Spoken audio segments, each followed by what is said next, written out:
और ये भी आपसे कहा, चाहे सूरज इधर से उधर निकलने लगे और आसमान नीचे आ जाए और जमीन ऊपर चली जाए, लेकिन बच्चा जो मैं मंच पर बैठकर बोल दूंगा वो इधर उधर होने वाला नहीं है। ये कितनी बड़ी सच्चाई। और जो मन से सुनाया गया तुम्हारे पास कुछ नहीं, एक भी वचन किसी के पास। तुमने किया ही क्या? जब गुरु के वचनों को संभाल के नहीं रख पाए तो तुमने क्या संभाल के रखा? अपने लाभ के लिए, कल्याण के लिए, उद्धार के लिए आपने क्या संभाल के रखा? कुछ तो आपके पास नहीं है। कैसे बेचारे भ्रमित हो गए। अब ये सब दर दर की ठोकरें खा रहे। अभी क्या जो आगे समय आए, जिस समय में तुम्हारी मदद करने वाला कोई दिखाई नहीं, इतना खराब समय आ रहा, तुम्हारी मदद, तुम्हारा सहयोग करने वाला कोई।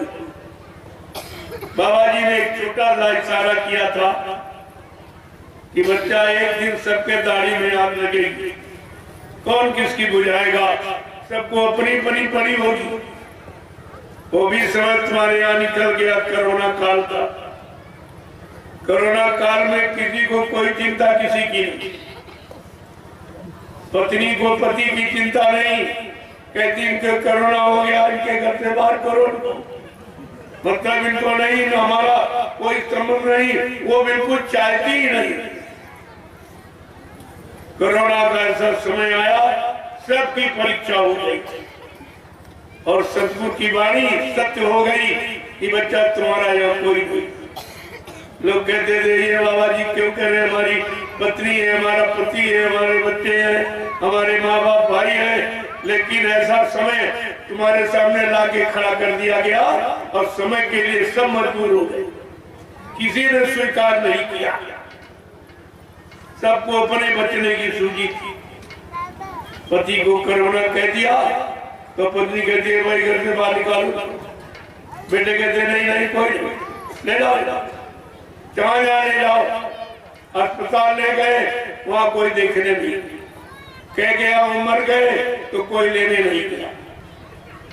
यानी मतलब तुम्हारी कोई कदर नहीं, ये भी तुमको देखने को मिला और फिर भी तुम्हारी समझ में नहीं आ रहा तुम्हारा यहाँ कौन है।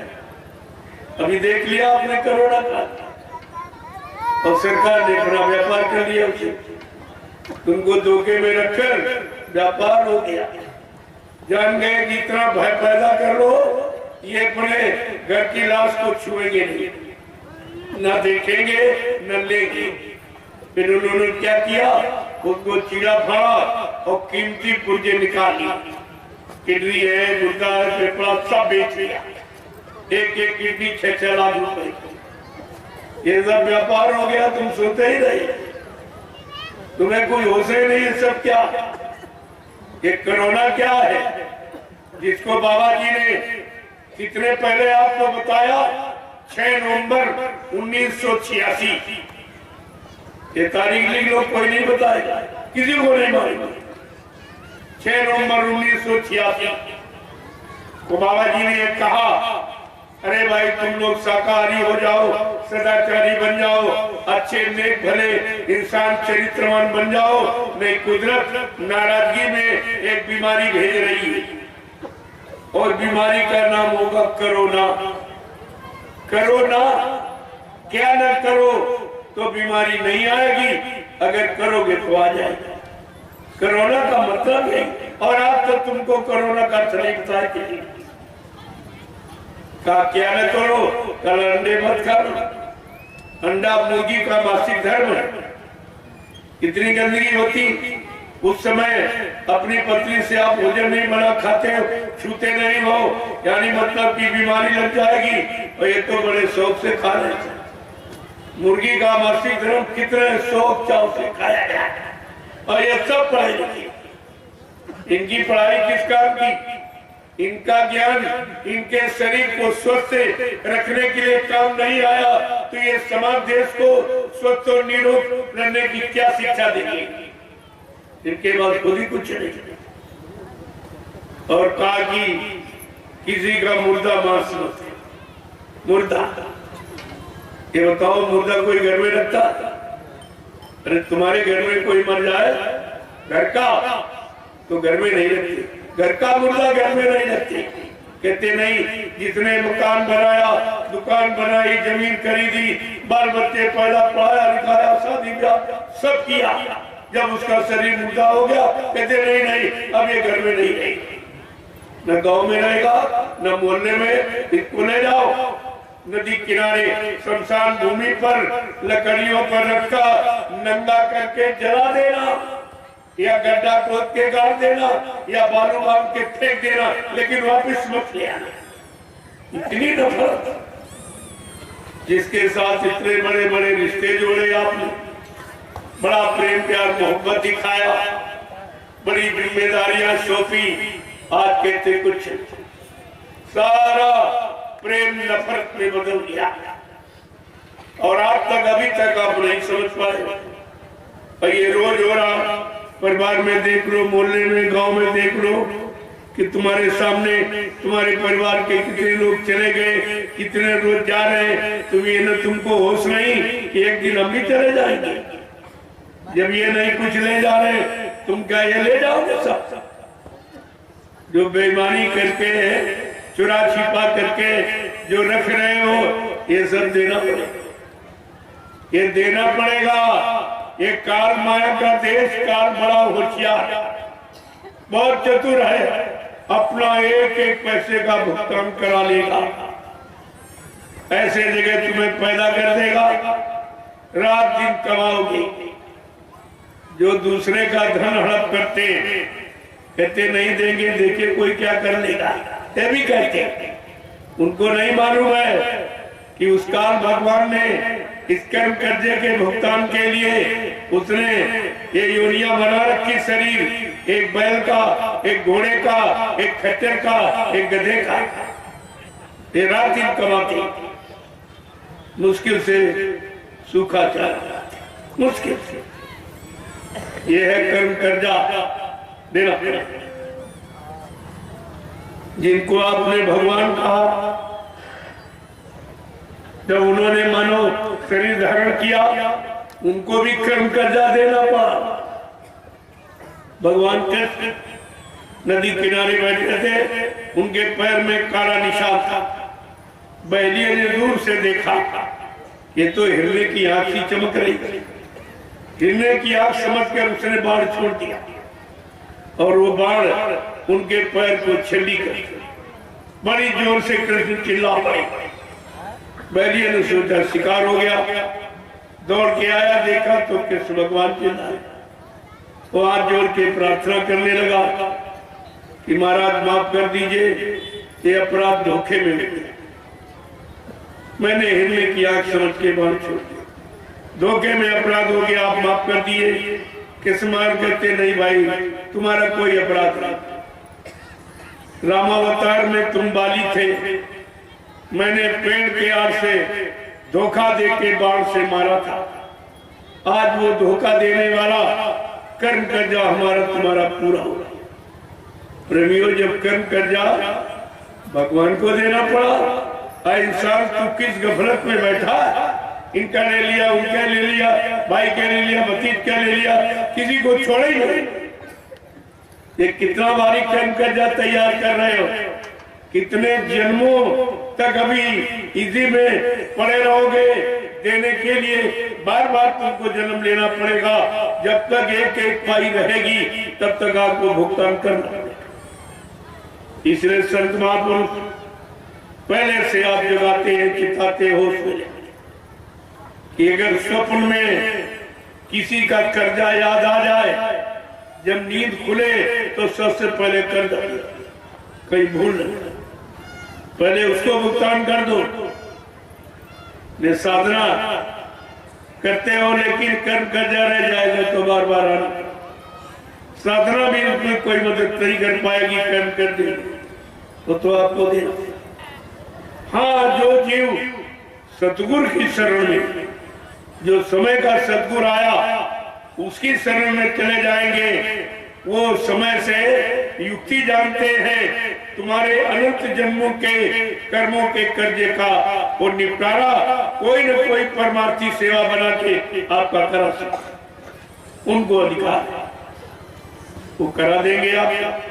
लेकिन बाकी सृष्टि में किसी का अधिकार नहीं, न ब्रह्मा को, न विष्णु को, न शिव को, न राम को, न कृष्ण को, न देवी देवता, किसी को अधिकार नहीं, सबको भुगतान देना। तब आपकी समझ में आएगा हमने कितना बड़ा अपना नुकसान किया। सदगुरुदाता दयालु आए लेकिन हमने पहचान नहीं पाया। जो इस काम के लिए आए, हमारे अनंत जन्मों के कर्म कर्जे के भुगतान के लिए हमें बार बार 4 खान 84 लाख नरकों की योनियों में जन्म नहीं लेना पड़े, इन जन्म मरण से छुटकारा दिलाने आए और हमने उनको पहचान नहीं पाया। चलो पहचान नहीं पाए वहां तक ठीक, लेकिन ये कह दिया तो मर के चले गए, यानी अब कभी काम होना ही नहीं। चलो पहचान नहीं तो किसी के द्वारा पहचान हो सकती, लेकिन जब जड़ें खत्म करती तो पेड़ क्या, फिर क्या। इन्होंने तो वो अपराध किया कि सारे जीवों के दिल पर कितनी बड़ी ठेस है कि अब तुम्हारा काम नहीं, अब तुम्हारी जीवात्मा का कल्याण नहीं, कल्याण करने वाला आया उम्र के चला गया। ये झूठा प्रचार ने करोड़ों जीवों के दिल पे ठेस मारी है, इसका खामियाजा कौन बोले, ये कौन कर कर्जा चुकाएगा। जो आंसू गुरु के लिए थे और इन स्वार्थी लोभी लाठियों ने वो आंसू पुतले पर गिरवा दिए, पुतले पर लोगों ने आंसू गिराए, ये आंसुओं की कीमत कौन चुकाएगा। अरे एक कर्जा तुमने लादा है, अभी बता दूं तो हार्ट अटैक हो जाएगा कि तुम कभी निकल ही नहीं पाए, और वास्तव में तुम कभी नहीं निकल पाओगे। तुमने एक काम ही किया, जो निकालने आया उसी कह दिया मर गया, तो इससे बड़ा अपराध और क्या। ये सब जानकारी आपको रखनी, इसलिए महापुरुषों के ने कहा ये अपराध की घड़ी कैसे बनी, क्यों बनी, तो क्या कहा कि अगर बात सतगुरु की मानी जो होती, अगर बात सतगुरु की मानी जो होती, अगर बात सतगुरु की मानी जो होती, अगर बात सतगुरु की मानी जो होती, तो सिर पे तुम्हारे मुसीबत न आती, तो सिर पे तुम्हारे मुसीबत न आती। कितनी बड़ी मुसीबत जिसे कोई टाली नहीं सकता। ये परमात्मा का नुकसान, जीवात्मा का नुकसान जो हो गया, इससे बड़ा कौन सा नुकसान जो इस नुकसान की पूर्ति कोई कर ही नहीं सकता। अगर तुमने सम्राट सतगुरु की बात को मान लिया होता तो आज तुमको ये दुर्दिन देखने को नहीं मिलती कि अगर बात सतगुरु की मानी जो होती, अगर बात सतगुरु की मानी जो होती, तो सिर पे तुम्हारे मुसीबत न आती, तो सिर पे तुम्हारे मुसीबत न आती। सभी देशवासी ये भाई है अपने, सभी देशवासी ये भाई है अपने। प्रेमियों भाई और गुरु भाई दोनों रिश्ते आ, तुमने दोनों रिश्तों को खत्म कर दिया। इतना बड़ा नुकसान आपने किया, एक तो माँ बाप से भाई और एक गुरु के द्वारा भाई। गुरु का भाई, गुरु भाई यहाँ और वहाँ दोनों तरफ, इधर भी है उधर भी मिलेगा। तब पूछेगा ये बात में उसकी तुमने बड़ा अनर्थ किया, तुमने हमको बहुत भटका दिया था, बर्मा दिया था, धोखा दिया था, उल्टा सीधा प्रचार किया गुरु के बारे में, तो उस समय तुम जवाब क्या दो? तुम्हारे पास क्या जवाब होगा? तो क्या कह रहे हैं? सभी देशवासी ये भाई है अपने, सभी देशवासी ये भाई है अपने।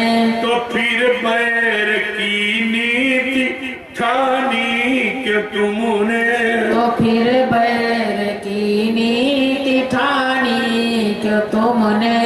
दया भाव दिल में तुम्हारे जो होती, दया प्रेम सेवा तुम्हारे में होती, नदी खून की ये बहाई न होती, नदी खून की ये बहाई न होती। देखो कितना बड़ा नुकसान, चाहे भौतिक दृष्टि से समझ लो, चाहे आध्यात्मिक दृष्टिकोण, दोनों तरफ अगर शरीर का रिश्ता समझो तो सब भाई।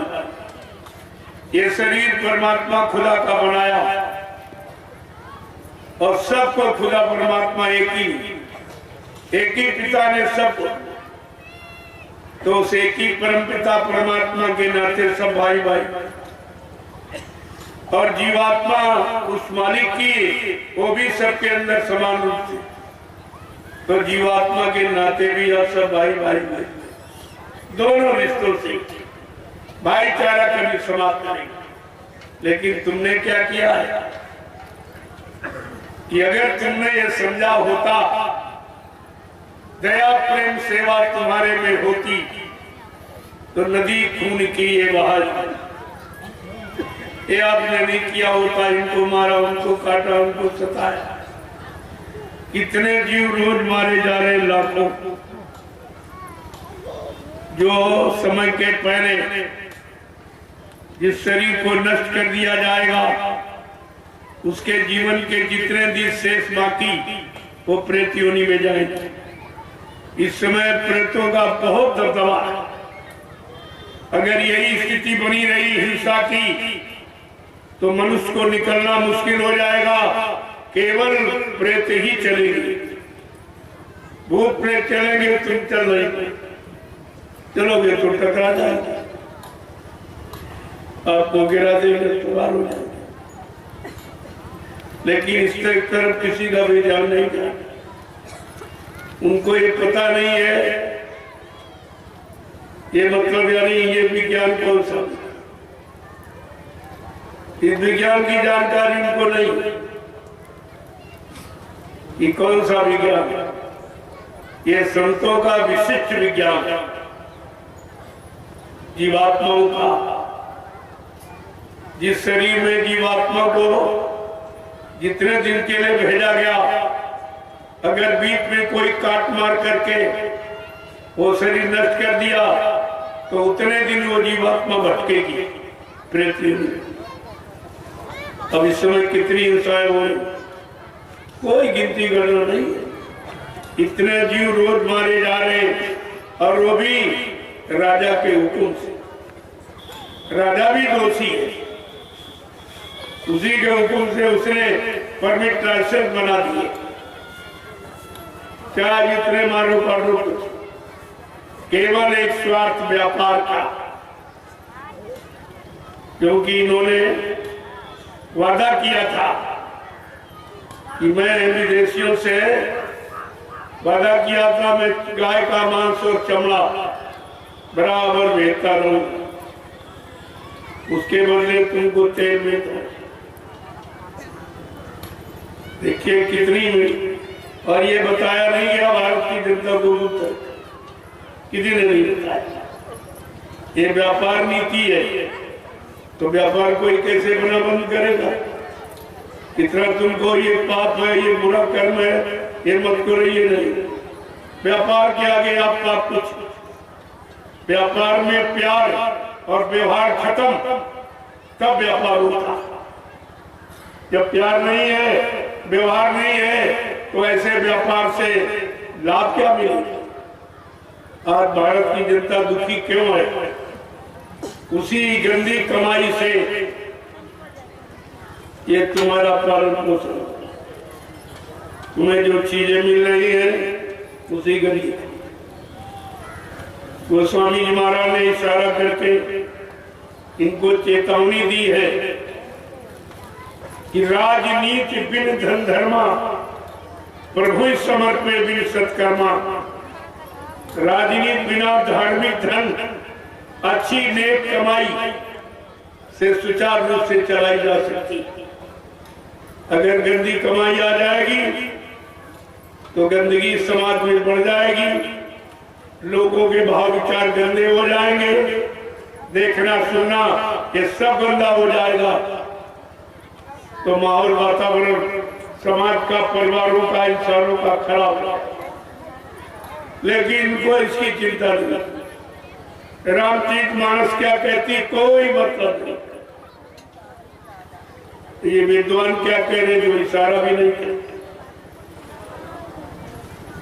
विद्वानों अगर इशारा करते रहे, ये भेदधारी महात्मा, दाढ़ीवार वाले, लाल पीले कपड़े पहनने वाले अगर इशारा करते रहे कि राजन ये व्यवस्था ठीक नहीं है, हमारी रामचरितमानस कहती है कि राजनीति भिन्न धर्म, राजनीति बिना धार्मिक धर्म की नहीं चलाई जा सकती। और राजा को अपने आप को प्रभु के समर्पित कर देना चाहिए और सेवक समझकर और पुत्रवत प्रजा का पालन करे, वो राजनीति सुचारू रूप से चलेगी। लेकिन अगला तो कुछ नहीं, कुछ भी नहीं, कोई नहीं मानता और ना कोई मनवा रहा। ये सब ऐसे गुलाम हो गए, इनकी समझ कुछ नहीं। कभी तो हम किसी के गुलाम थे, आज हम समूची व्यवस्था के गुलाम हैं। जो जीवन जीने की व्यवस्था है, हम सब उसके गुलाम होते हैं। तो गुलामी से मुक्त कौन कराएगा? स्वतंत्र कौन कराएगा? आजाद कौन कराएगा? तो बात समझ में लोगों की नहीं आई। संतों का इशारा बड़ा रहस्यपूर्ण होता है, लोग बेचारे उसको समझ नहीं पाते। जैसे इस समय एक जय हिंद नारा आया, तो जय हिंद का मतलब समझते नहीं। जय हिंद जय गुरुदेव की बात, दूसरा नहीं। जय गुरुदेव, जय विजय का संकेत। विजय किसके द्वारा? गुरु के द्वारा। गुरु कौन? जो भारत की जनता को सब कुछ दे। देव माने देवता देने वाला और बदले में कुछ नहीं लेने वाला। ऐसा ये नाम और किसी की समझ में नहीं आया। जय गुरुदेव का हिंद माने भारत, और गुरु विश्व गुरु हो भारत देश। ये नारा है सच्चा। सच्चा जय घोष ये है। जय गुरुदेव का मतलब यही है। जय का संकल्पध्वनि है, शिष्टाचार है, मर्यादा है, अनुशासन भरा। और गुरु जो सबको सुख शांति देने वाला, सबका अंधकार, सबका दुख तकलीफ मिटाने वाला, उसको गुरु कहते हैं। और देव जो सब कुछ सबको दे, ऐसा राजा, ऐसा सम्राट। देव माने सम्राट, राजा बादशाह समय का। तो जय गुरुदेव का अर्थ ही अलग है और इनकी किसी की समझ में नहीं आया। कहने का मतलब है, जब तक सदगुरु की शरण में नहीं जाओगे, तब तक उनकी बनाई योजना को आप बिल्कुल समझ नहीं पाओगे। तुम्हारे समझ में कुछ नहीं आएगा। कलयुग का परिवर्तन गुरु नाम से, किसी नाम से नहीं। तुम किसी के नाम के धोखे में मत रहना। परिवर्तन गुरु नाम से और किसी नाम। क्योंकि उधर कबीर साहब भी कह गए लेकिन कबीर मत वाले बेचारे नहीं समझ पा रहे, वो भी टेकी बन गए। उन्होंने क्या कहा था कि गुरु नाम का डंका लेके हम शब्द का ढोल बजावेंगे, हंसा घबराइयो मत, हम फिर आएंगे। ये कौन जा रहा कबीर मत वाला, कोई जानता है? ये कबीर वाली किसी समझ में आई जब वो उनके सबसे परम शिष्य मतलब यानी उनसे उन्होंने कहा था, उन्होंने पूछा था, धर्मदास जी जो छत्तीसगढ़ के महाराजा थे, वो कबीर साहब के मुख्य शिष्य थे।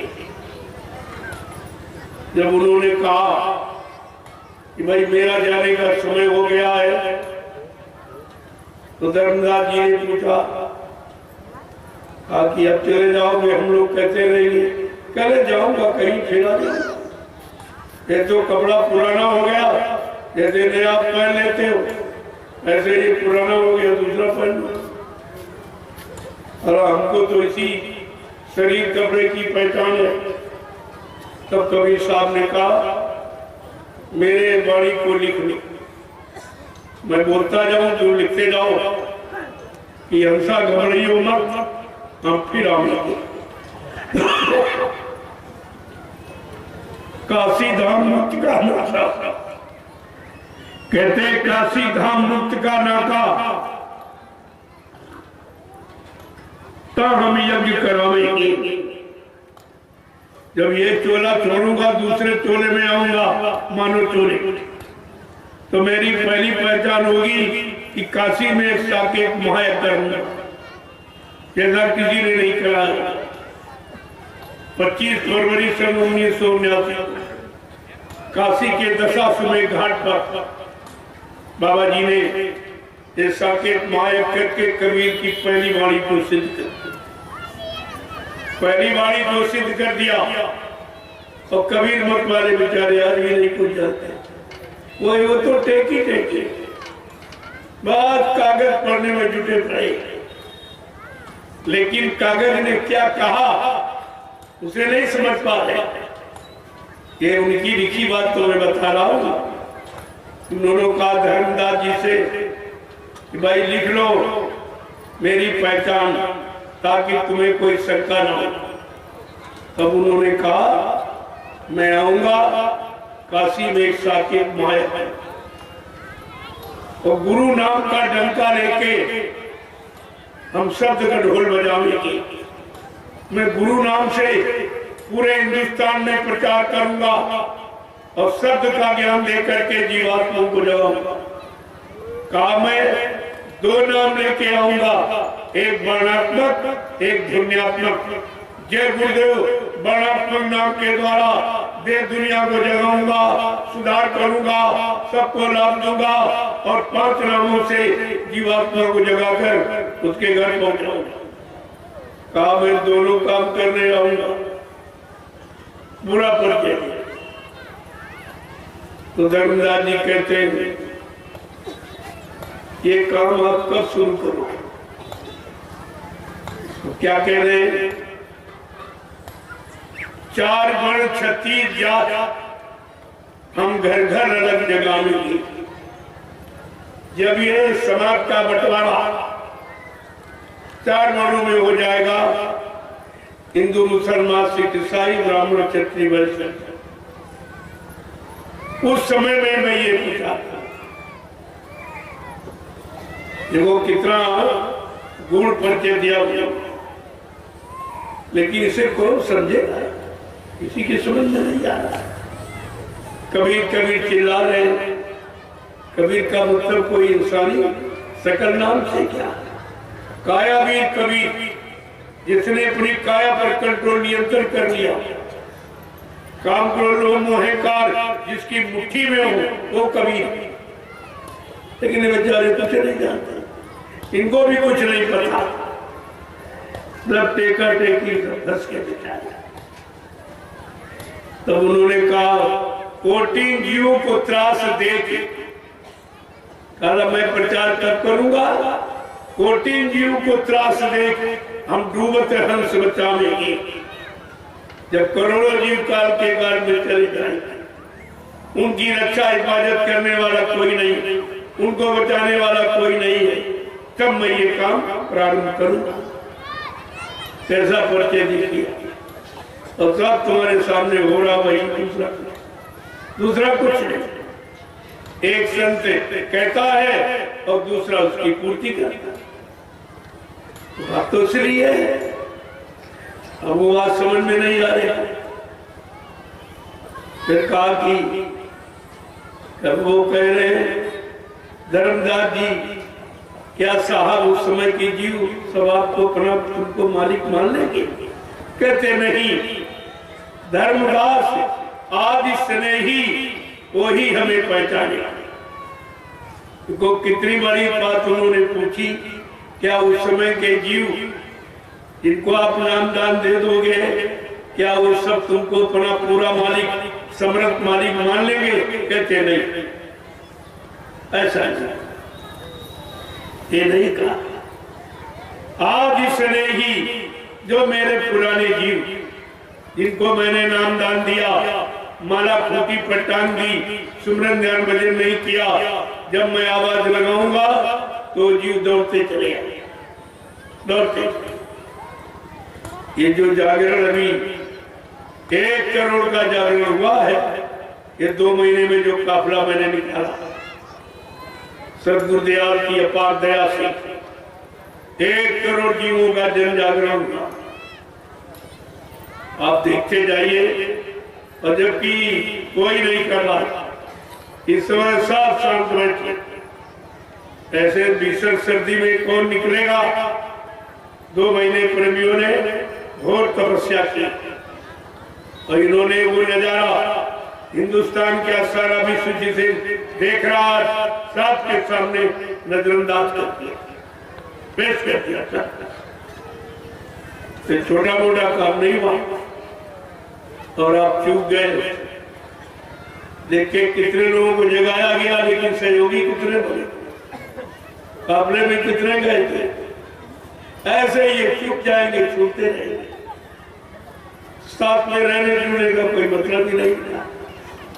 जब अच्छा समय तब तुम इधर उधर हो जाओगे, तुम्हारी समझ में नहीं आएगा, घर गृहस्थी दुकान दफ्तर यही पकड़े रह जाओगे और एक दिन ये भी तुम्हारा छूट जाएगा, उधर ये भी छूट जाएगा, ये भी छूट। जिनको पकड़े हुए तो झूठ है ही, और जिसे छोड़ दिया वो सच्चा था, उसे छोड़ दिया। तो इस काफिले में कितने लोग शरीक थे, जबकि इनको मालूम है कि लोगों से कहा गया इस काफिले यात्रियों का जो दर्शन करेगा उसकी एक मनोकामना पूरी। कितना बड़ा संकल्प लेकर ये काफिला निकाला। संकल्प तो आप जानते नहीं हो, कौन सा संकल्प लेके काफिला निकाला गया? जो लोगों को एक मुराद पूरी करेगा, शुभ कर्म की एक मुराद कामना पूरी कर दी। इतना बड़ा संदेश पूरे हिंदुस्तान किसी ने नहीं दिया। इतना कोई नहीं कर सकता कि काफिले का दर्शन करने से एक मनोकामना पूरी। ये चैलेंज कोई नहीं कर सकता।